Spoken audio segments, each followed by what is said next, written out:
நாரத மகரிஷி பிரம்மபுத்திரர். உண்மை. நாரதருக்கு என்ன அடையாளம் பாத்தீங்க? மண்டையிலே கிண்ணி மண்டை, சரி. கையிலே விரல் கச்சை, சரி. இடுப்பிலே பார்த்தா தண்ணி தூம்பு. இல்ல மகதையான் என்று சொல்வார்கள். எனக்கு தெரியாது. நம்ம பாட்டி எல்லாம் சொல்லி கொடுத்திருக்காங்க. நாரதர் என்றால் மண்டையிலே கொண்டை இருக்கும், கையிலே கட்டை இருக்கும், கழுத்திலே ருத்ராட்ச கொட்டை இருக்கும், இடையிலே வீணை என்று சொல்லக்கூடிய மகதையார் என்று சொல்லக்கூடியது இருக்கும் இல்லையா? அப்பொழுது அவர் நாராயணத்தான் இருக்க முடியும். அழைத்து வரும் சுவாமியே. அவரே வாடை எடுத்து வந்துருவாங்க. வாங்க சாமி. வர வேண்டும் சுவாமி. சத்தம் இல்லாம ஆளுக்களே தென்பாண்டி தமிழே, தென்பாண்டி தமிழே,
நாட்டு மக்களுக்கும் எனக்கும் சான்றோருக்கும் அண்ணனுக்கும் தோழிக்கு நல்ல ஆசை கூற வேண்டும்.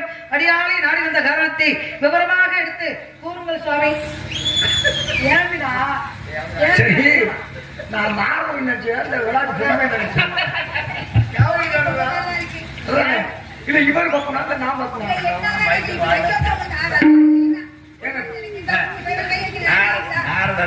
எந்த ஒரு இதுன்னு உணர்ச்சினா இருக்காது. சரி என்னமோ கோசு குறிச்சி அளவு சாமி மாடு மாதிரி இருக்காங்க. இல்ல சொரணம் எல்லாத்துக்கும் ஒரு ஆள் எங்க ஊர்ல ஒரு ஆள் இருக்கேன். தொட்டாலே அடிப்பேன். இருக்கா பெண்ணாக மாட்டேன் ஒரு நேரத்துல அது இருந்தாலும் ஞாபகம் இல்ல. ஏன்னா முக்காலம் மருந்து இல்லையா? அப்ப இறந்த காலம் தெரியும், நிகழ்காலம் தெரியும், எதிர்காலம் தெரியும். அப்ப இறந்த காலத்துல பெண்ணா மாறினதா? எதிர்காலம் தெரியும், நிகழ்காலம். இந்த ஊருக்கு உனக்கு ரோடு தெரியுமா? நான் தான் இருந்து கூட்டு வந்து எப்படி பேசணும்? ஒழுக்கம் ஒழுக்கம் தரலாம், ஒழுக்கம் உயிரினும்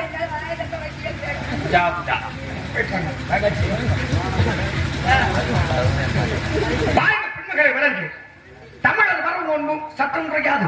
வந்தவருக்கு தகுந்தமுறையோடு வரவேற்பு செய்த உண்மை இதுவரை யாரும் வாழ்த்தியதோடு அல்லாமல் ஒரு புதுவித வாழ்த்தாக வாழ்த்த விரும்புகிறேன். ஓங்கி உலக உத்தமன் பேர்வாடி நாங்கள் மாவிக்கு சாட்சிகள் ஆடினார்.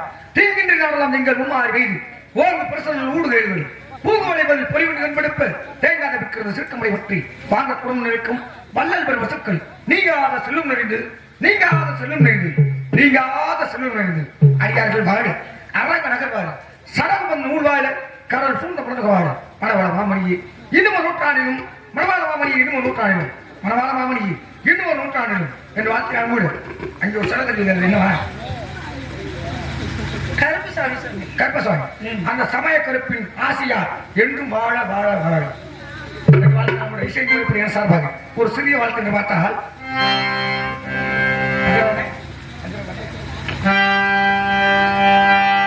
மாநிலம் புகழ் மிகுந்த மலை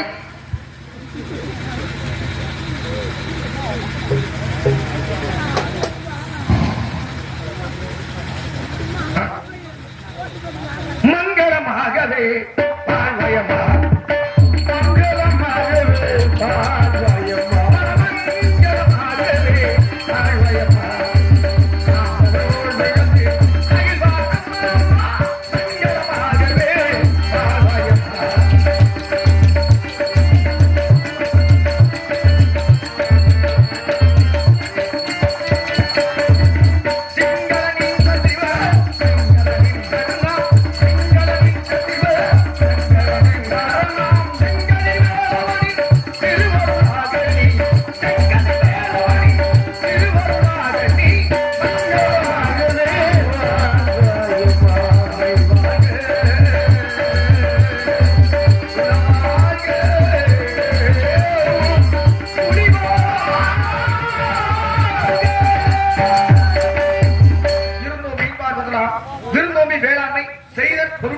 வள்ளுவர் காரணம் இல்லறத்தை போற்றி வாழ்வது என்பது வரவேற்று அவருக்கு வேண்டிய உதவிகளை சேர்க்க வேண்டும். அது மட்டுமல்லாது வருவதைகளும் போக்குவார் வாழ்க்கை பருவந்து பாழ்வது என்று குடும்பங்களுக்கு முக்கியத்துவம் அளித்துள்ளார். அந்த முறையோடு வசத்தார்கள். மேலும் உண்மை பற்றிய சகல விவரம் யார் அறிந்தாலும் கூட உம்முடைய நாவல சொன்னால் எம்முடைய செவியால கேட்கலாம். அது சிறியாவல் கேட்கலாமா? கேளுங்கள் தரப்படும், தட்டுங்கள் திறக்கப்படும், தேடுங்கள் கொடுக்கப்படும் என்று சொன்னார்கள் சுவாமி. கேட்கக்கூடிய கேள்விகளை சுருக்கமாக கேளுங்க. என தங்களுக்கு தெரியாது ஒன்றுமில்லை. திரேதா திரேதா தவவரை கலியுகம் என்று சொல்லக்கூடிய 4 யுகத்துக்கு சொந்தக்காரர் நீங்க. அனிமா மகிமா லகிமா கரிமா பிராத்தி பிரகாமியம் ஈசத்தும் வசித்தும் என்று சொல்லக்கூடிய அஷ்டமா சிட்டுகளை கற்றவர் நாரத மகரிஷி. 4 வேதம் 6 சாஸ்திரம் 18 புராணம் 28 ஆகமம் 32 தான தர்மம் 64 கலைக்காரத்தை பெற்று வந்தாங்கள். இதுக்கு மேல உலகத்துல என்ன இருக்கு கேட்டு தெரிஞ்சுக்கிறதுக்கு? இருந்தாலும் சிறியவள் அரியவள் எவளிடம் வந்து கேட்டு தெரிஞ்சுக்கணும் அப்படின்ற அளவுக்கு நான் உங்களை காட்டில பெரிய ஆள் கிடையாது. நான் சின்ன பிள்ளை, காட்டுக்குள்ள வாழ்ற பிள்ளை. கேட்கக்கூடிய கேள்விகளை கேளுங்கள் சுவாமி, தரப்படும், தட்டுங்கள் திறக்கப்படும், தேடுங்கள் கொடுக்கப்படும் அப்படின்னு சொன்னாங்க. எந்த கேள்வி கேட்டாலும் தெரிஞ்ச வரைக்கும் பதில சொல்றேன். தெரியாதது பெரியவங்க நீங்க, உங்ககிட்ட நான் கேட்டு தெரிஞ்சுக்கிறேன். என்ன கேட்க போறீங்க கேளுங்கள் சுவாமி. பசித்திரு தனித்திரு விழித்திரு சொல்லிருக்காங்க. இந்த 3 வார்த்தையிலையும் முதல் எழுத்துக்கள் எடுத்தோம்னா என்ன வரும்? பதவின்னு வரும். பசித்திருக்குப்பா, தனித்திருக்குத்தா, விழித்திருக்கு வி. ஒவ்வொரு எழுத்தையும் எடுத்தோம்னா பதவின்னு வரும். பதவின்னு வந்துச்சுன்னா என்ன வரணும்? என்ன வரும்? பணிவு வரணும். பணிவு மட்டும் இருந்தா போதுமா? என்ன வரணும்? கொஞ்சம் புரிவு வேணும். கண்டிப்பாக. எனது எழுத்துக்கு தலைவி அப்படிங்கிற ஒரு பட்டத்தை பட்டு போனீங்க. ஆக தலைவியாக இருக்கின்ற பொழுது என்னைய பார்த்துட்டு ஐயா நான் சிறிய பிள்ளை, சரி தெரிஞ்ச வரை இன்றே தெரியாத கேட்டு தெரிஞ்சுக்கிறேன். அந்த பதவியில இருக்கின்ற பொழுது இந்த பணிவு இருக்குல்ல, தன்னுடைய தத்தடக்கத்தை பாராட்டுகிறேன். இருந்தாலும் ஏன்னா துர்வாச முனிவர் வந்து யார் சந்திச்சது அப்படின்னா இருக்கின்ற முனிவர்களே மிகப்பெரிய ஒரு கோகார முனிவர் தான் 2 பேர். யாரெல்லாம் ஒருவர் துர்வாச முனிவர், சரி. 2வது ஆள் யாருன்னா அதான் விஸ்வாமித்திரர். விஸ்வாமித்திரர் என்ன பண்ணுவாரு, யோசிச்சுதான் சாபம் கொடுப்பாரு. ஆனா துர்வாச முனிவர் அப்படி கிடையாது. என்ன பண்ணுவாரு, மனம் கோடு மணி வந்துச்சுன்னா பூர்வா சாப்பிட்டு சாப்பிட்டு கொடுத்துருவாரு. ஏன்னா அவர் சாபம் கொடுக்க கொடுக்க கொடுக்க அவருடைய தவ வலிமை வந்து மேற்கொண்டு போய்கிட்டே இருப்பான். ஆனா விஸ்வாமித்திரருக்கு அப்படி கிடையாது. என்ன பண்ணுவாரு, சாபத்தை கொடுத்தோம்னா அவருடைய தவ வலிமை குறைஞ்சுக்கிட்டே வரும். அதனாலதான் அவர் யோசிச்சு சாபம் கொடுப்பாரு. அப்பேற்பட்ட துர்வாச முனிவர் எங்க யாரும் சந்திக்க போறாருன்னா குந்தி போஜனோட அரண்மனைக்கு போறாரு. அரண்மனைக்கு போகின்ற பொழுது ஆகா மிகப்பெரிய கோபக்கார முனிவர் நம்ம வீட்டுக்கு வந்திருக்காரு அப்படின்னு பையனுக்கு என்ன பண்றாரு, யாருக்கு குந்தி போஜன் தகுந்த முறையோடு வரவேற்பு செய்த பிறகு ஐயா எதற்காக வந்திருக்கே, என்ன காரணம், எதுவும் வேணுமா அப்படின்னு கேட்கின்ற பொழுது நான் வந்து என்ன பண்ண போறேன், தவத்துல ஈடுபடுவேன். சரி. ஆக எனக்கு பணிவிடை செய்வதற்காக ஒரு பெண்ணு வேணும் அப்படின்னு என்ன இவர் என்ன பண்றாரு, ஏன் நீங்க பெண்ணை தள்ளி வெளியில எங்கேயும் போக வேண்டாம், என்னுடைய வளர்ப்பு மகள் 13 வயது நிரம்பிய பெண்ணு யாரு, என்று சொல்லக்கூடிய குந்திதேவி. ஆக அந்த குந்திதேவியை அனுப்பி வைக்க தந்தை சொன்னுக்க மந்திரமில்லை என்பதற்கு இந்த அம்மா போயிட்டு அந்த ஐயா என்ன எதிர்பார்த்தாரோ அதை விட அதிகமாக பணிவிடை செஞ்சாங்க. ஏன்னா உதவுவாருக்கு நம்ம என்ன பண்ணணும், உபத்திரியம் பண்ணக்கூடாது. கண்டிப்பாக நம்மளும் என்ன பண்ணணும், கைமாறு தான் செய்யணும். ஆமா, நீங்க சொன்னது போல அஷ்டமா சித்துக்கை கட்டுறவர் முக்காலமும் இருந்தவர். கண்டிப்பாக கணவனின் மூலியமாக ஒரு பிள்ளை வாக்கியம் இருக்காது, இந்த அம்மாவுக்கு இருக்காது. அப்படிங்கறத உணர்ந்து என்ன பண்ணாரு, ஒரு கைமாறாக என்ன பண்ணணும்னா ஒரு 50 மந்திரத்தை சொல்றாரு. அதை சொல்லிதான் கொடுக்குறாரு. இது வந்து பிள்ளை வாக்கியம் தரக்கூடிய மந்திரம், உனக்கு தக்க சமயத்துல உதவும், தக்க சமயத்துல உதவும் அப்படின்னு சொன்னதுனாலதான் அந்த 50 மந்திரத்தை பயன்படுத்தி கருணை விட்டுருங்க. சரி. மீதமுள்ள ஒரு 5 பேர் பஞ்சமானவர் யாரு, இந்த அம்மாவும் அந்த பிருதை என்று சொல்ல குந்தி தேவியும் மாத்திரியும் இணைந்து தர்மன், பீமன், அர்ஜுனன், நகுலன், சகாதேவன் சொல்லக்கூடிய பஞ்ச பாண்டவர்கள் ஈன்றெடுத்து அதர்மம் அழிந்து தர்மம் நோக்கி நின்றது. கண்டிப்பாக மகாபாரதம் அப்படிங்கிற ஒரு சகாப்தமே உண்டானது. அந்த முனிவரை சந்திச்சதுனால அந்த அம்மா பெருமடைஞ்சாங்க. இன்னைக்கு இந்த முனிவரை நீங்க சந்திச்சிருக்கீங்க, என்னால உங்களுக்கு பெருமை அடையணும் அப்படின்னு என்னுடைய ஆவா. நல்லாரை காண்பதும் நன்றி, நலமிக்க நல்லார் சொல் கேட்பதும் நன்றி, நல்லார் குணங்களை உரைப்பதும் நன்று, அவரோடு சேர்ந்து இணங்கி இருப்பதும் நன்று அப்படின்னாங்க. சொல்லி செய்வது சிறியோர், சொல்லாமல் செய்வது பெரியோர், சொல்லி கேளாமல் இருப்பது கைவர் அப்படின்னாங்க. பலாமரம் பாத்தீங்களா, பலாமரம் பாத்திருக்கீங்களா, எந்த இடத்துல காய்க்கும் தெரியுமா, பூ இருந்தா தான் பிஞ்சு விடும், பிஞ்சு இருந்தா தான் காய் வரும், காயின்னு ஒண்ணு இருந்தா தான் கனி வரும். ஆனா பலாமரம் என்பது எந்த இடத்துல காய்க்கும்ன்றதே தெரியாது. உண்மைதானே, அது பெரியவங்களுக்கு சமம்.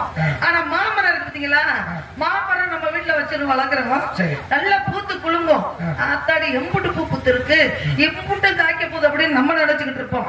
ஆனா பூத்து குலுங்கி காட்டி காய்ப்பது கொஞ்சம் சின்னவங்களுக்கு சமம். ஆனா பூக்கும் காய்க்காது. அப்படி ஒரு மரமும் ஒண்ணு இருக்குன்னு வச்சுக்கோங்களேன். அதை போன்று இந்த இடத்துல நீங்க வந்திருக்கிறீங்க அப்படின்னா பெரியவங்களோடு சேர்ந்தா அவங்க புத்தி தான் அவர்கள் இருக்கும், நல்லவர்களோடு சேர்ந்தா நல்லவர்களுடைய புத்தி தானே வரும். இந்த இடத்துல இப்ப வந்து முனிவர்கள் வந்து கோபப்பட்டாரு, கோபப்பட்ட காரணத்துல சாபம் விட்டவங்க இருக்காங்க, வரம் கொடுத்தவங்களும் இருக்காங்க. ஆனா இந்த இடத்துல நீங்க என்ன பண்ணீங்க, கல்வி பெருசுனீங்க, வீரம் பெருசுனீங்க, செல்வம் பெருசுனீங்க.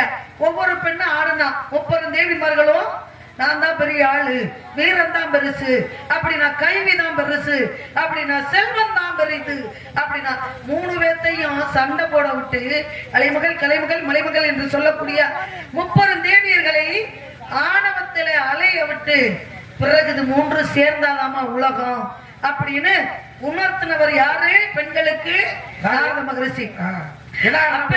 ஒரு ஆணவம் அது 2வது நீங்க சொன்ன ஒரு கதையா இருக்கு. அப்படிப்பட்ட இந்த நாரத மகரிஷி சாதாரண பெண்களை எல்லாம் நீங்க பார்க்கல. அலைமகள், கலைமகள் 30 தேவியர்களை பார்த்திருக்கீங்க, அனுசியா பாத்தீங்க, சிறப்பு சேர்த்தீங்க, நலாயினிய பாத்தீங்க, சிறப்பு சேர்த்தீங்க, சாவித்திரிய பாத்தீங்க, சிறப்பு சேர்த்தீங்க. இன்றைய தினம் இந்த நாளிலே இந்த நேரத்திலே இந்த வள்ளியை சந்திச்சுட்டு இருக்கீங்க. ஏன்னா உங்களால சிறப்பு எல்லா பெண்களுக்கு கிடைச்சு செல்லவா, எனக்கும் கிடைக்கணும். அன்னைக்கு முனிவராகப்பட்டவர் வந்து ஒரு பெண்ணுக்கு மந்திரத்தை சொல்லணும் அப்படின்னு சொன்னார்னா, ஐயா வீட்டுக்கு வர்றாங்க, வீட்டுக்கு உறவு முறைக்காரங்கள் வர்றாங்க, பெரியவங்க வர்றாங்க. அப்படி பெரியவங்க வரும் பொழுது அவங்களுக்கு பணிவிடை செய்யும் பொழுது அவங்க என்ன சொல்லணும், பெண்ணுக்கு வந்து பணிவிடை சொல்லும் போது அறிவுரை சொல்லணும். பெரியவங்க வந்தா நெடுன்னு பாதையில நடந்து போகாம பெரியவர்களை இங்க பார்க்கும் பொழுது 2 அடி ஒதுங்கி ஓரமா நின்று பெரியவர்கள் போனதுக்கு அப்புறம் அந்த பாதையில ஏறி நீ நடந்து போகணுமா அப்படின்னு சொல்லணும். பெரியவர்கள் ஒரு வார்த்தை சொல்லும் பொழுது கோபப்பட்டு சொல்லும் பொழுது அதை பொறுமையோடு நின்று கேட்கணும். பெரியவர்கள் எதை சொன்னாலும் நன்மைக்கு சொல்வாங்க அப்படின்றத நீ எடுத்துக்கணும் அப்படின்னு அறிவுரையை சொல்லணும். தவிர சின்ன பிள்ளை இட்டவல்லாம வீடு சேருமா சுவாமி? சேராது இல்லையா? அப்ப சின்ன பிள்ளைக்கு அறிவுரையை சொல்லாம மந்திரத்தை சொன்ன காரணத்தினாலதான் அன்றைக்கு குந்தி தேவி விளையாட்டாக மந்திரத்தை உச்சரிக்க கவச குண்டலத்தோட கர்ணனை பெற்று தான் பெத்த பிள்ளை யாராவது அனாதையுடன் நினைப்பாங்களா? என்ன காரணம்? காரணம் உங்களை போன்ற முனிவர் என்று அப்படி சொல்லாதீங்க. அதை எப்படி சொல்ல முடியும்? நீதான் வயசுக்கே வரலையே. சரி, வயசுக்கு வராமையே ஒரு திருமணம் பண்ணாம ஒரு பிள்ளைய கொத்தெடுத்தோம்னா ஊரோட என்ன சொல்லும்? என்ன சொல்லும்? என்ன சொல்லும்? என்ன சொல்லும்? அது எப்படி ஏத்துக்க முடியாத தவறா பேசுவாங்கல்ல? பேசுவாங்கல்ல. அப்ப இந்த பெண்ணுக்கு அந்த அறிவு அப்பதைக்கு கிடையாது. ஏன்னா ஒரு சின்ன பிள்ளை கையில ஒரு கண்ணாடி பொருள் கொடுத்து அதைத்தான் சாமி நான் சொல்றது உங்களுக்கு புரியுதா? புரியுதுமா? எப்படி புரியுது? இது தக்க சமயத்துல உதவுன்னு சொல்லிதானமா கொடுத்தாரு. தக்க சமயத்துல உதவுன்னு சொன்னாரு. நீங்க சொல்றத நான் ஏத்துக்கிறேன். ஆனா தக்க சமயத்துலதான் நம்ம கேட்கணும்ன்றது சின்ன பிள்ளைக்கு அது தெரியாது இல்லையா? அது எப்ப கேட்கணும்? நீ ஒரு வயதுக்கு மீறி நீ குமரியாக இருக்கும் பொழுது கேட்கணும்னு அவர் சொல்லியிருக்கணும்ல, சொல்லல இல்ல? எப்ப நினைச்சு கேட்டாலும் அது நடக்கும்னு சொன்னாரு. அதனால சின்ன பிள்ளை அந்த மந்திரத்தை உச்சரித்து பார்த்தா காரணம் கவச குண்டலத்தோட கருணனை பெற்று பெற்ற பிள்ளையை அனாதையா ஆத்தோட விட்டாங்க. வள்ளியம்மாவை நான் சந்திச்சிருக்கேன். அம்மா நீ நல்லா இருமா அப்படின்னு உன்னை சந்திச்சதுக்கு அப்புறம் தான் சொல்ல முடியும். சந்திச்சதுக்கு அப்புறம் சொல்ல முடியும். ஆமா. அப்ப அந்த முனிவர் தவம் செஞ்சு முடிச்சுட்டாரு. செஞ்சு முடிச்சுட்டு அங்கேயே உட்காந்துருப்பாரு. அவரு பல இடத்துக்கு போறதா இல்லையா? அது சரி போவார்ல. அப்ப குந்திதேவியை பாக்குறப்பதான் அந்த மந்திரத்தை சொல்ல முடியும். இவ வாடிக்கு எங்கேயாவது மந்திரத்தை சொல்லணும்னா அது சரியாகுமா? ஒரு விஷயமா சின்ன பிள்ளை எதை சொல்லணும்னு தெரியாம இதை எப்ப கேட்கணும்னு தெரியுதுன்னு அரிய பிள்ளை தெரிஞ்சு எவ்வளவோ தவறு செய்யறாங்க, தப்பு செய்யறாங்க. தவறு செய்தவரை தவறு செய்ய சொன்னவங்களுக்கு தண்டனை கொடுக்குறாங்க. அதுதானே உண்மை. அப்ப இந்த பெண்ணாகப்பட்டவ சின்ன பிள்ளைக்கு சொன்னவன அவ மந்திரத்தை உதவிச்சா. இது இருக்கட்டும் சாமி. சாம மந்திரம் அப்படின்னு சொல்லக்கூடிய 4 வேதம். வேதங்க வேதங்களுக்கு 4 வேதம். வேதங்களை வகுத்தது யாரு? வேதவியாசர். ஆனா அவருடைய உண்மையான பெயர் என்ன? கிருஷ்ணதுவாபாயனார் பேர். சரி. பராசர முனிவருக்கும் மச்சகத்திற்கு தான் யாரு? இந்த கிருஷ்ணதுவாபாயனார் சொல்லக்கூடிய வேதவியாசர். ஆக அந்த நேரத்துல அவர் பிறந்தாதான், அந்த நட்சத்திரம் அந்த நேரத்துல பிறந்தாதான் வேதங்களை வகுக்கக்கூடிய ஒரு ஆள் பிறக்க முடியும் அப்படிங்கிறது யாரா உணர்ந்தா? பராசர உணர்ந்தார். அதனாலதான் வயசுக்கு வராத ஒரு பெண்மணி யாரு? மச்சகந்தி. மச்சகந்தியை மீனவ பெண் வயசுக்கு வர வச்சு சரி அந்த பெண்ணுக்கு ஒரு குழந்தை கொடுத்து மீண்டும் அதை கன்னிப்பனாவே மாத்துறாங்க. யாரு? அவர் மாத்துறாங்க. சரி. ஏன் அவர்னால கல்யாணம் பண்ண ஒரு ஆளையோ இல்ல வயசுக்கு வந்த ஆளையோ அவர் மூலியமாக ஒரு பெற்றிருக்கலாம்ல. மச்சகத்திக்கு பிறந்தது யாரு சுவாமி? அதான் கிருஷ்ணதுவாபாயனார் என்று சொல்லக்கூடிய வேதவியாசகர். வேதங்களை வகித்தவங்க. வியாசகர் அப்படின்னா ஒரு பட்டமே தவிர பெயர் கிடையாது. அவருடைய பெயரை கிருஷ்ணதுவாபாயனார். அப்ப நீங்க சொன்னீங்கல்ல, சொல்லுங்க. நல்ல ஒரு பக்கத்துல வேணும்னா என்ன நல்லதே நடக்கும். அதனாலதான் அதுக்குத்தான் சேரக்கூடிய சேர்மானங்கள் தான் முக்கியம். அதனாலதான் அறிவாளிக்கும் 3 வழி. இப்ப சாக்கடையில கல்ல இருந்தா அந்த தண்ணி மேல படதான் செய்யும். சந்தனத்துல இருந்து அந்த தண்ணி படதான் செய்யும். அப்ப யாரோட சேர்ந்து இருக்கிறோமோ, யாரோட சேர்ந்து நட்பு வச்சுக்கிறோமோ, புத்தி உள்ளவர்களோட சொன்னா புத்தி வரும், புத்தி இல்லாதவர்களோட சொன்னா என்ன வரும்? அவன் தான் புத்தி கிட்ட இளையிறேன், உனக்கு எந்த போச்சு புத்தி அப்படின்னு கேட்பாங்க. அறிவாளிக்கு 3 பாதம் சொன்னாங்கல்ல, நீங்க சொன்னது கூட ஒரு பாதம் இருக்குன்னு. சரி. அங்கிருந்து ஒரு அறிவாளி நடந்து வர்றாரு. வருமா? இங்கிருந்து ஒரு அறிவாளி நடந்து போறாரு. என்ன போவான்? போகின்ற பொழுது அந்த அறிவாளி என்ன நினைப்பானா? ஆடு வர்றாங்க அப்படின்னு அவர் ஒதுங்குவாராம். இங்கிருந்து போறாரு அறிவாளி. ஆமா. அவரும் என்ன நினைப்பாரா? அங்கிருந்து ஒரு ஆள் வர்றாரு, நம்மளும் ஒதுங்கி போவோம். இவர் இங்கிட்டு போவாராம். சொல்லுங்க. ஆக இது பாதவைங்கள. இப்ப நான் அங்கிட்டு வரீங்க, நீங்க அங்கிட்டு வரீங்க. நம்ம பாதை சும்மா தானே கிடக்கு. அப்ப அது ஒரு வழி, இது ஒரு வழி, இது ஒரு வழி. அதனால அறிவாளிக்கு 3 வழி. அறிவாளிக்கு முட்டாளுக்கு 2 வழி.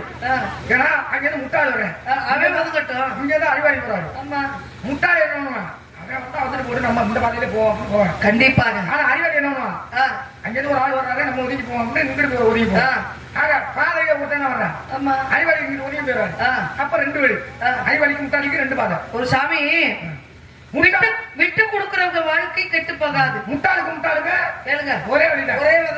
அவனும் அதைத்தான் நினைப்பான், இவனும் அதைத்தான் நினைப்பான். ரெண்டு பேரும் மோதிக்கிட்டாங்க. ஏன்னா ரெண்டு பேரும் படிப்பறிவு இல்லாத வெளியா படிச்சவங்களும் படிக்காதவங்களும் சண்டை போட்டுக்கிட்டா புத்தி யாருக்கு சொல்லுவாங்க? புத்தி வந்து படிக்காதவனுக்கு படிக்க வேண்டாம் சொல்லணும். ஆனா நான் என்ன கேட்கிறேன் அதெல்லாம் பேசக்கூடாது. சொல்லுவேன். படிச்சவங்க உலக பொது அறிவு வளர்த்தவங்க, படிக்காதவங்க படிக்காத மேதைகளும் பாரினில் உண்டு அப்படின்னாங்க. இந்த உலகத்திலே உண்டு. படிக்காத மேதை நிறைய இருக்காங்கல்ல. படிச்சவங்க 10 படிச்சு புத்தல கைய வச்சவங்களும் இருக்காங்க. அப்ப படித்த அறிவாளிகள், நான் படித்தவங்களை சொல்லல, படித்த அறிவாளிகளை சொல்றேன். படித்த அறிவாளியும் படிக்காத ஒரு முட்டாள சண்டை ஓட்டுக்கிட்டா புத்தி யாருக்கு சொல்லுவாங்க? புத்தி யாருக்குன்னா அறிவாளிக்கு தான் சொல்லுவாங்க. அறிவாளிக்கு சொல்லுவாங்க. அறிவாளிக்கு முட்டாளுக்கு தானே சொல்லணும். ஆனா அறிவாளிக்கு எதுக்கு சொல்றாங்க? ஆனா அவனுக்கு தான் தெரியும். ஏண்டா அவன் தான் படிப்பறிவு இல்லாதவன், சின்ன பையன், பொடி பையன். அவன் சொல்ற கதையில தான் சுவாமி சொல்றேன். அவன் தான் சின்ன பையன், பொடி பையன், தெரியாம பேசிவிட்டான். நீ படிச்ச பையதானே, நீ போய் பேசலாமா, நீ ஒதுங்கி வந்திருக்கலாமே அப்படின்னு படிச்ச அறிவாளிக்கு தானே பேசுவாங்க. கேளுங்கள் தரப்படும், தட்டுங்கள் திறக்கப்படும், தேடுங்கள் கொடுக்கப்படும் அப்படின்னா முறையோடு தட்டினா ஒருத்தன், முறை தவறி தட்டினா ஒருத்தன். முறையோடு தட்டின யாரு? பொற்கை பண்ணி அவன் முறையோடு தட்டின. எதுக்காக? எதுக்காக? மழை வருது. மழை வருகின்ற போது உள்ளக்க வந்து ஒரு சட்டம் கேட்குது. உள்ளக்க சட்டம் இருக்கிறது. உள்ளக்க அதாவது வெளிப்படையாக சொல்லுங்க. முறை தவறி யாரோ இல்லறத்துல ஈடுபடுறாங்க அப்படிங்கறத நினைச்சு, ஆனா உள்ளக்க இருந்தது யாரு? புருஷன் தான் இருந்திருக்காங்க. சரி. ஆனா இவன் தெரியாம என்ன பண்ணிவிட்டான்? முறையோடு தட்டிட்டான். எதுக்காக? எந்த முறையோடு தட்டினா? யாரோ தவறாக இருக்கிறாங்க அப்படின்னு தட்டிவிட்டான். யார் தட்டினது? அதான் பொக்கை பண்ணிடுறான். எதுக்காக? யாரோ இல்லறத்துல ஈடுபடுறாங்க, வேற ஒரு புருஷன் வேற ஒரு முன்னாடியோட ப்ரோக்ராம் போட்டுருக்குன்னு நினைச்சு தட்டிவிட்டாரு. தட்டினா உள்ளக பார்த்தோம்னா உண்மையாகவே புருஷன் முன்னாடி தான் இருந்தாங்க. சரி. ஆனா எந்த முறையோட தட்டினா தவறாக இருக்குமோ? சுவாமி, பொற்கை பாண்டின்றது சாதாரண ஒரு, அதாவது படிப்பறிவு இல்லாதவன் கிடையாது. அறிவாளிமா கேளுங்க, படிப்பறிவு இல்லாதவர் கிடையாது. மன்னர் சும்மா சாதாரண எனக்கு மனிதர்களும் கிடையாது. ஒரு மன்னருக்குரியவர் மன்னர்.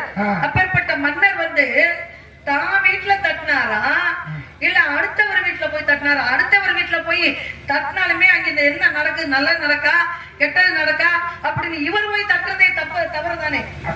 அது இல்லம்மா, இதுல வந்து சர்ச்சை நிறைய இருக்கு. அவர் வீட்டுல தட்டினோம்னு தான் நிறைய பேர் சொல்லுவாங்க. இல்ல நீங்க சொல்றது எனக்கு புரியணும். அதாவது அவர் வீட்டுல தட்ட கிடையாது, வழிபோக்கா வருகின்ற பொழுது எதுக்கு தட்டுறாரு? எதுக்காக? சட்டம் கேட்குது. அதான் நான் வெளிப்படையா சொல்லக்கூடாது அப்படின்னு சொல்லி மாற்றி சொல்லிக்கிறேன். இல்ல அது இவருக்கு தேவையில்லாத விஷயம் இல்ல. ஏமா அவர் மன்னருமா? அவர் மன்னர் இல்ல, அவங்க புருஷனை காணும். ஒரு மகளுக்கு வச்சிருக்கிறோம். அவர் புருஷன் காணான்றது இவருக்கு எப்படி தெரியும்? அதாவது மகளுக்கு வச்சிருக்கோம் இருக்கடி சுவாமி. அவங்களோட அடையாளம் வந்து வீட்டு வாசல்ல இருந்தோம்னா சரி அவர் தான் இருக்கிறாரு தெரியும். சரிங்க சுவாமி. அவரோட பாதரட்சை என்று சொல்லக்கூடிய செருப்பு இங்க கிடையாது. அதனாலதான் அவருக்கு தவறாக முறை தவறி தட்டினது. நீங்க சொல்ற கதையும் சொல்லலாம், நீங்க சொல்லிட்டு வாரீங்க, நான் ஏத்துக்கிறேன். நீங்க சொல்றது எனக்கு புரியுது. நீங்க எதனால சொல்லிய, அதாவது அடுத்தவங்க வீட்டுல போய் இவர் எதுக்கு தட்டணும்? அதுவே தவறு தானே அப்படின்னு சொல்லுவது எதனே? ஏன்னா அவருடைய பாதரட்சை அப்படின்னு சொல்லக்கூடிய செருப்பு இங்க இல்ல. யாருடைய? அந்த வீட்டுக்காரரோட செருப்பு இங்க இல்ல. அப்ப அவர் இருக்க என்ன வரும்? புருஷனோட செருப்பு இல்ல, ஆனா உள்ள சட்டம் இருக்குது. அப்ப யாரு இருப்பா? சரிங்க சாமி. அப்படி தட்டணும்னா எந்த கையால தட்டணுமோ அதனால அந்த கையவே என்ன பண்ணாரு? அவரே வெட்டிக்கிட்டாரு. வெட்டினதுனாலதான் ஊர் மக்கள் அப்பேற்பட்ட ஒரு நல்ல ஒரு மன்னர். சரி. இவர் வந்து நொண்டி கையோட இருக்க முடியுமா? அப்படி ஊர் மக்கள் எல்லாம் சேர்ந்து தங்கத்தால என்ன பண்ணாங்க?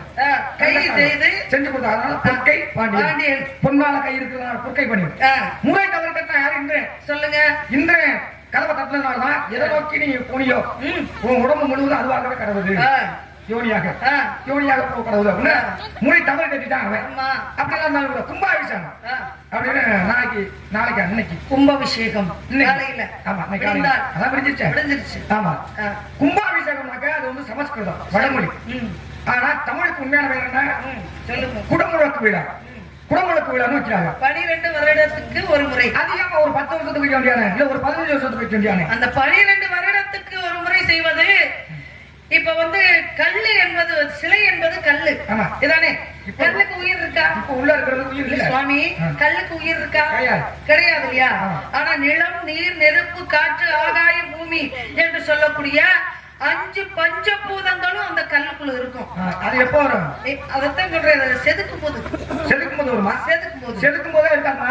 இப்ப உள்ள கருத்துறது சாமி நினைக்கிறீங்களா? சாமி தான் சாமி. சாமி கிடையாது, உயிர் கூட்டணும். காலையில தான் உயிர் கூட்டணும் சாமி. சாதாரண தெய்வ வழிபாடு எதுக்கு செய்யறாங்க? கோயிலுக்கு எதுக்கு போறாங்க? இப்ப நம்ம கோயிலுக்கு போறோம். சரி, கோயிலுக்கு போனா உட்காரணும், அங்கேயே இருக்கணும், இருந்துட்டு கொஞ்ச நேரம் கழிச்சு எந்திரிச்சு வரணும். அப்படின்றது எதுக்காக? தெய்வ வழிபாடு செய்யும் பொழுது தெய்வ வழிபாடுக்கு என்னென்ன செய்யறாங்க? பால் அபிஷேகம், நெய் அபிஷேகம், தயிர் அபிஷேகம், மோர் அபிஷேகம், இப்படி ஆமா நிறைய இப்படி புஷ்பங்களாலே பல அபிஷேகங்கள் செய்யும் பொழுது அந்த கல்லாகப்பட்டது 5 பஞ்சபூதங்களும் உள்ள வச்சிருக்கு. சரி, அந்த பஞ்சபூதங்களும் இப்படி அபிஷேகங்கள் செய்யும் பொழுது, ஆராதனைகள் செய்யும் பொழுது அந்த குளிர்ச்சியை வாங்கிக்குது. கோவில் அந்த ஊர்ல குடியிருக்க கூடாது. ஆமா, கோவில் வந்து அப்ப உள்ள மன்னர்கள் முன்னோர்கள் கட்டி வச்சிருக்காங்க. எதுக்கா தெரியுமா? அதுவும் 12 வருஷத்துக்கு ஒரு முறை எதுக்காக பண்றாங்க அப்படின்னா, அந்த கலசத்துக்குள்ள நவ தானியங்கள் வைப்பா தெரியுமா? ஆமாங்க சாமி. நவ தானியங்களை வச்சு 12 தீர்த்தத்தை கொண்டு வந்து அந்த குடும்பக்குள்ள நடத்துவாங்க. ஆமா, அந்த நவ தானியத்துல ஒரே ஒரு தானியத்துக்கு மட்டும்தான் மிகப்பெரிய வலிமை உண்டு. வரகு. அந்த வரவோட தன்மை தெரியுமா? இப்ப நீங்க ஒரு கேள்வியை கேட்டுட்டு அந்த கேள்வியோட இருந்தீங்கன்னா நான் பதில சொல்லிட்டு போயிருப்பேன். நீங்க அடுத்து சிலை எதுக்கு இருக்கு அப்படிலாம் கேட்டு வரீங்கல்ல, அப்ப நம்ம வந்து அடிப்படையோட சொல்லி போனா தான் புரியுன்றதுக்காக சொன்னேன். சமயம் அறிந்து பேசு, சமயம் அறிந்து பேசு, பேசாது இருந்து அப்ப இருக்கு சுவாமி.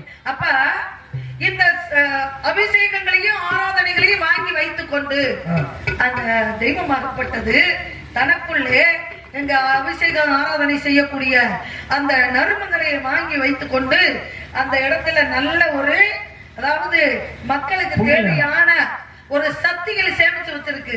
அப்ப அந்த இடத்துக்கு நம்ம போயிட்டு வரும் பொழுது, அந்த கோவிலத்துல அந்த ஆலயங்கள்ல நம்ம உட்கார்ந்து எந்திரிச்சு வரும் பொழுது நல்ல ஒரு மனதுக்கு நிம்மதியை தரும், எண்ணங்கள் தரும். ஆலயம்னா என்ன அப்படின்னா, ஆ என்றால் ஆணவம், லயம் என்றால் ஒடுக்குவது. சரி, ஆணவத்தை ஒடுக்கி அமைதி நிலையை உருவாக்கக்கூடியது ஆலயம்.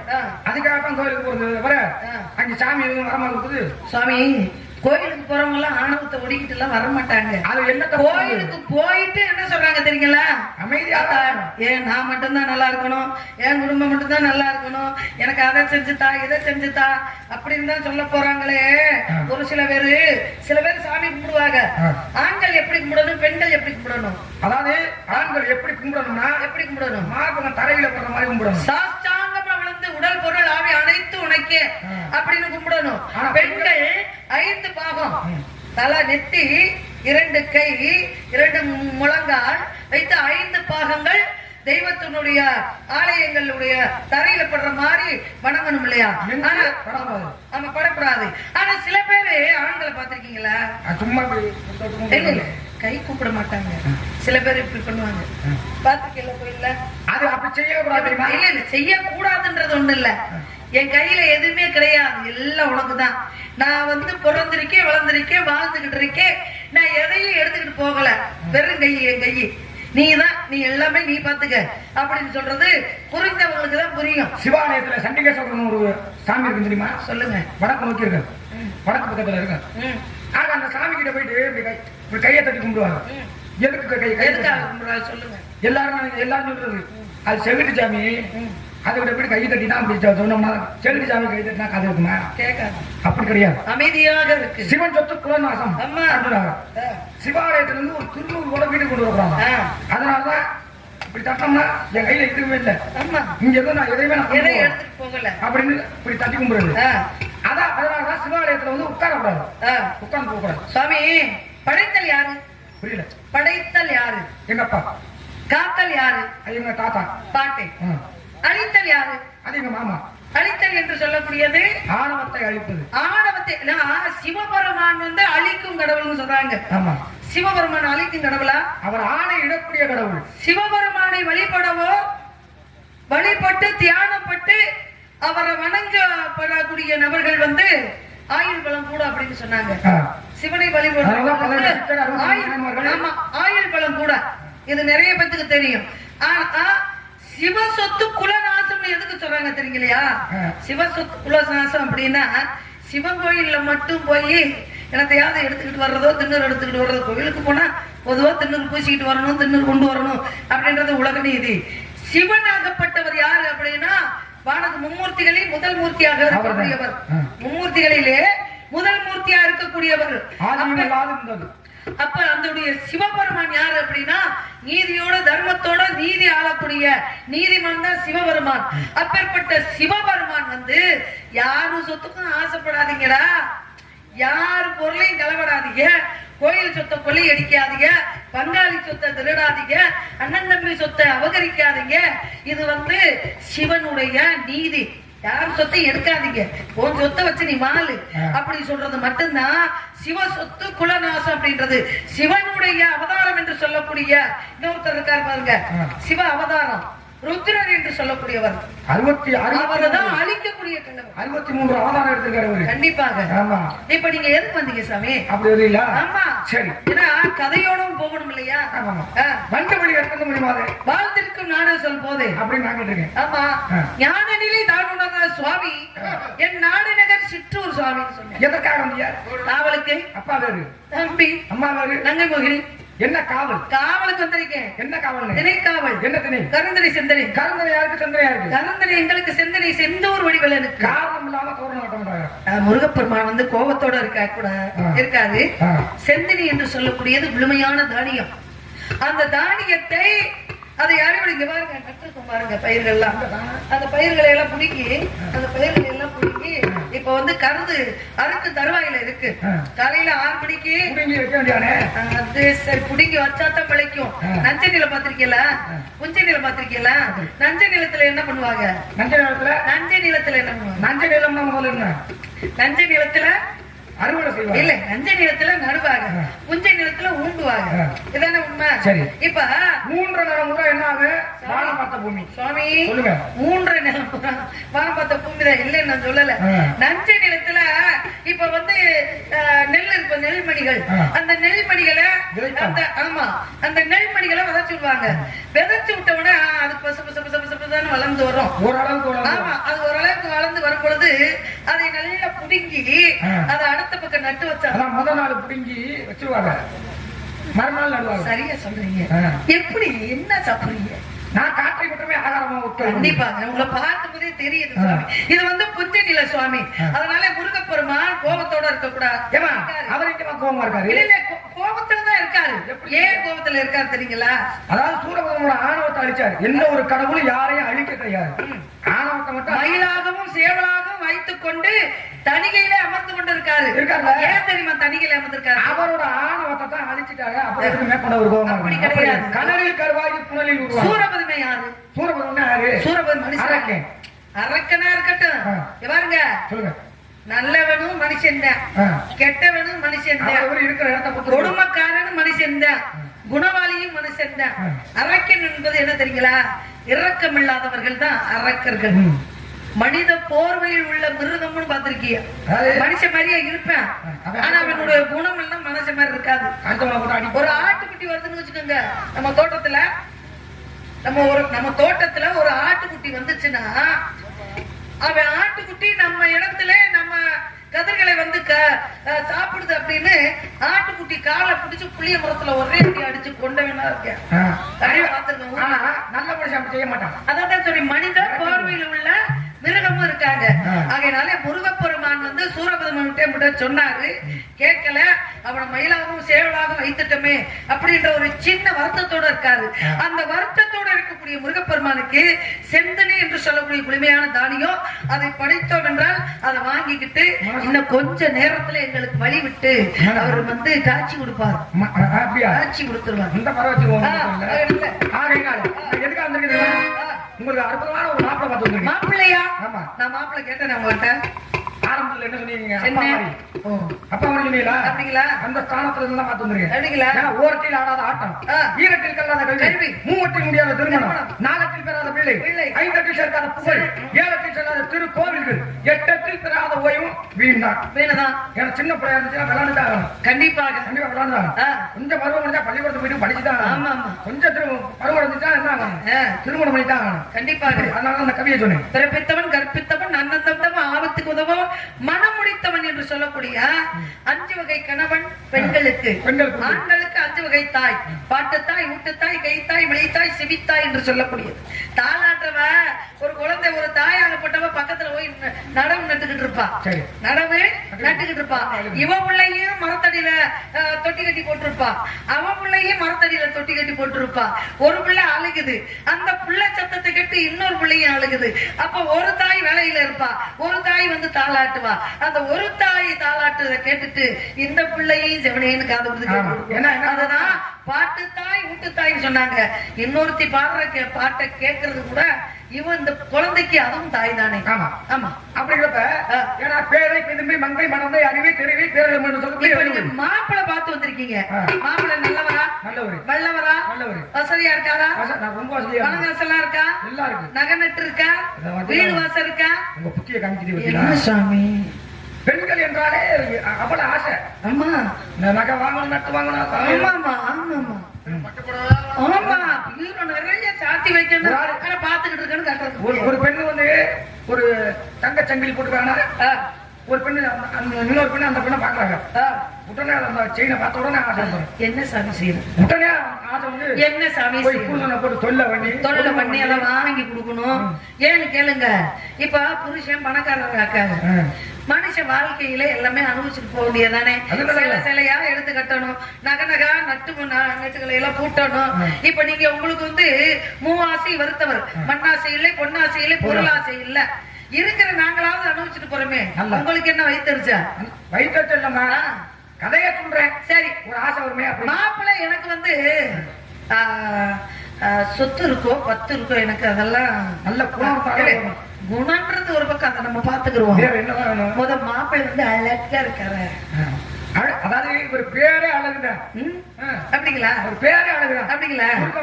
ஏன்னா பொருத்தம் உடலிலும் வேண்டும், புரிந்தவர் துணையாக வேண்டும், கணவன் துணையோடு தானே காமனை வென்றாட வேண்டும், மனைவி அமைவதெல்லாம் இறைவன் கொடுத்தவரும். மனைவி வந்து ஒரு ஆம்பளைக்கு பொண்ணு பார்க்கும்போது அவ எந்த வாட்ட சாட்டமா இருக்கானோ அதுக்கு தக்கன பொட்டாட்டி கட்டி வைக்கணும். அவன் ஒரு 5 அடி 6 அடி இருக்கும் பொழுது புள்ள கத்திரிக்கை மாதிரி கட்டி வச்சா நல்லா இருக்குமாங்க, கூட்டிகிட்டு போவானா. அதே மாதிரி பாக்குறதுக்கு பொண்ணு லட்சணமா இருப்பா, அழகா இருப்பா, பாக்குறதுக்கு ரொம்ப அழகா இருப்பா, லட்சணமா மகாலட்சுமி மாதிரி இருப்பா. ஆனா சொந்தக்காரன் சொத்து வச்சிருக்கேன் அப்படின்றதுக்காக நான் அழகு மாதிரி இடுப்பு உயரம் இருப்பேன், இப்படி வேலை பண்ணிக்கிட்டேன். அவன் என்ன பண்ணுவேன் தெரியுங்களா? கடைசியில அந்த பெண்ணோட வாழவும் மாட்டேன், அந்த பெண்ணை வாழவும் வைக்கவும் மாட்டேன். ஏன்னு கேட்டா நம்மளை விட பொண்டாட்டி அழகா இருக்கா, நம்மளை விட உயரமா இருக்கா, நம்மளை விட லட்சணமா இருக்கா, நம்மளை உண்மையிலே நேசிப்பாளோ அப்படின்னு சந்தேகப்பட்ட வாழ்க்கை நல்லா இருக்குமா? சந்தேகத்தோடு அது சந்தோஷக்கேடு. அதைதான் சொல்றேன், அரை காத்தா பொண்டாட்டிய இழந்தான். எப்போதுமே பெண்ணை காத்து பத்தினி ஆக்க கூடாது, அவளா பத்தினியா இருப்பா அப்படின்றது நம்பணும். அதனால மாப்பிள்ளை பேர சொல்லுங்க. முருகப்பெருமான். முருகு முருகு என்றாலே அழகு என்று, அழகு என்று பொருள். அழகான மாப்பிள்ளை தான் பேர் சொல்லுங்க, போடுங்க ஒரு பாட்டை. ஓ இருக்கட்டும் பரவாயில்ல சுவாமி, பார்த்து வந்திருக்கேன். முருகனை கல்யாணம் பண்ணிக்க முடியாது. முடியாதா? சொல்லுங்க கேளமா.